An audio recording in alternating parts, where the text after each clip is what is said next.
All right, welcome back to the sunroom project. Not entirely sure where we left off, but here we go. The openings are all kind of cased out, as we say, so they're now all nice and square. And then we're in the process of trimming out the inside with like a 1/4 inch reveal. I'll show you that side because it's quite intricate in some spots. Today, going to finish off the inside, and then we'll move to the outside because that needs doing as well.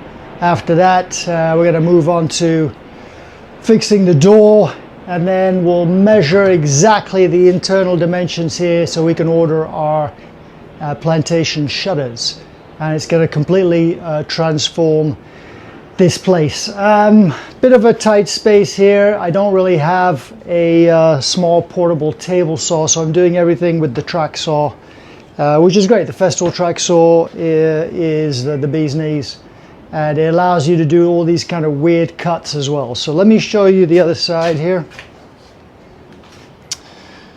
So hopefully, because of the light, you'll be able to see. But for instance, up there, there's some shims still in there, but you can see how at the top edge we have to kind of cut some funky shapes there in order to make it all look nice. A lot of these uprights here were tapered one end to the other, which the track saw was great at because this wasn't built very well.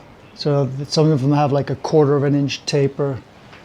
But anyway, to the eye it looks good, and we're going to finish off trimming out the inside, and once that's done, we'll move on to the outside.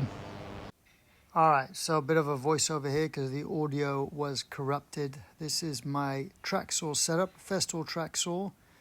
These long boards need a long rail, so as you can see, I've got my medium rail here, but then down below I have my PowerTech massive rail. Why PowerTech?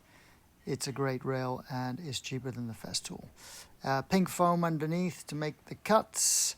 There's a lot of dust everywhere because I did not have the shop vac attached, but that could be remedied with a shop vac easily. This is a quick view of the finished article, so all the trim's done, and after this we're going to move on to filling the nail holes and caulking and all that good stuff. Okay, so that's the inside completely finished with all the nail holes puttied. They still have to get sanded back and primed, quite a few of them. You can see at the top here how intricate some of the cuts had to be to tie it all in once the square frames were put in. Anyway, that is the inside finished, and now we're going to move on to the outside. Through the door we go, so you can see on the outside here, no trim up yet, but that's basically a rinse and repeat, same process as the inside with a 1/4 inch reveal, and then that's it. We will paint the outside as well.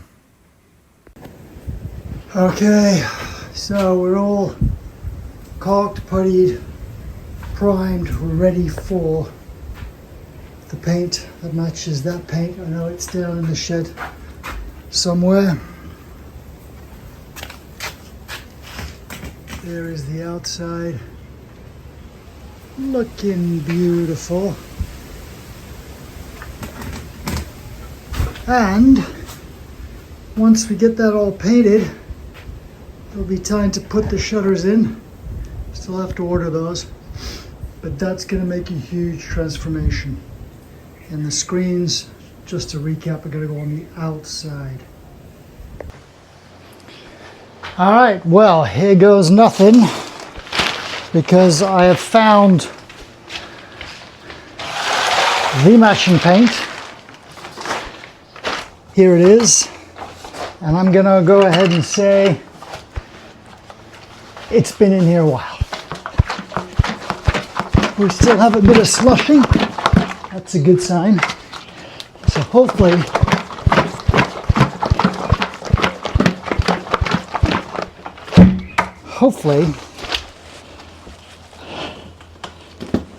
it's still good. I don't have to go get a paint match.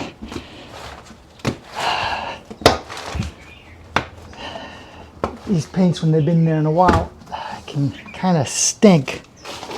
Alrighty, well, pleasantly surprised. There's a mixing stick in there, I don't know why. Let's do a bit of mixing. Oh yeah, I can feel it quite chunky at the bottom there, so no doubt this stick is wedged in there.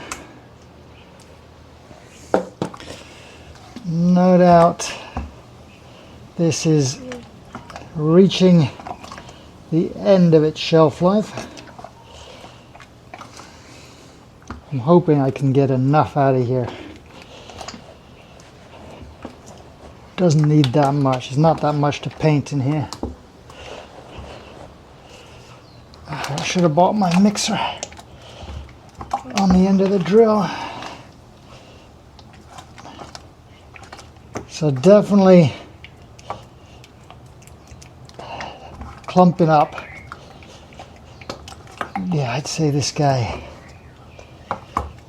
is almost done. But I think enough that we can, if we pull out a few chunks,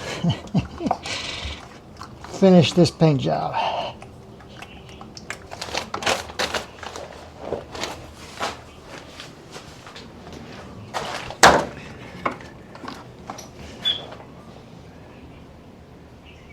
This looks pretty nasty. Yeah, I think I'm gonna be sifting through a lot of this to get to the good stuff. Let's have a little test run.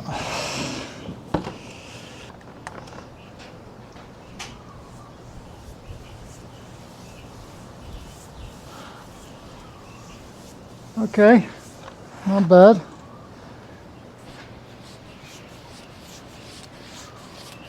Going on pretty smooth. So chunky, but not chunky beyond the realms of what's possible.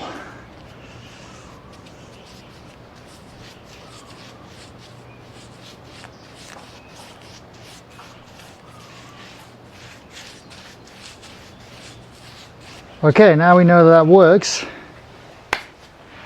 You don't want to watch me paint, so probably speed this bit up and then show you what it's like when it's done. Let's get some plastic down.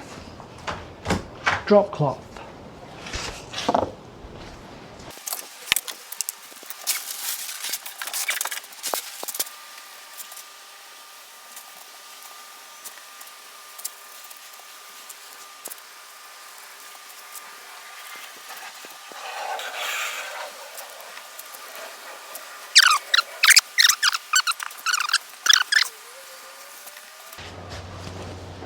So I think what's probably going to be a good idea is to get at least a gallon of this color made up, just so they got something to do some touch-ups with. I know it says exterior, meaning the exterior of the house on that thing, but it's pretty ropey. So at least if I get a gallon made up for them, one can do some touch-ups, and then they have something to refer to in the future if they want to rebuy the same color.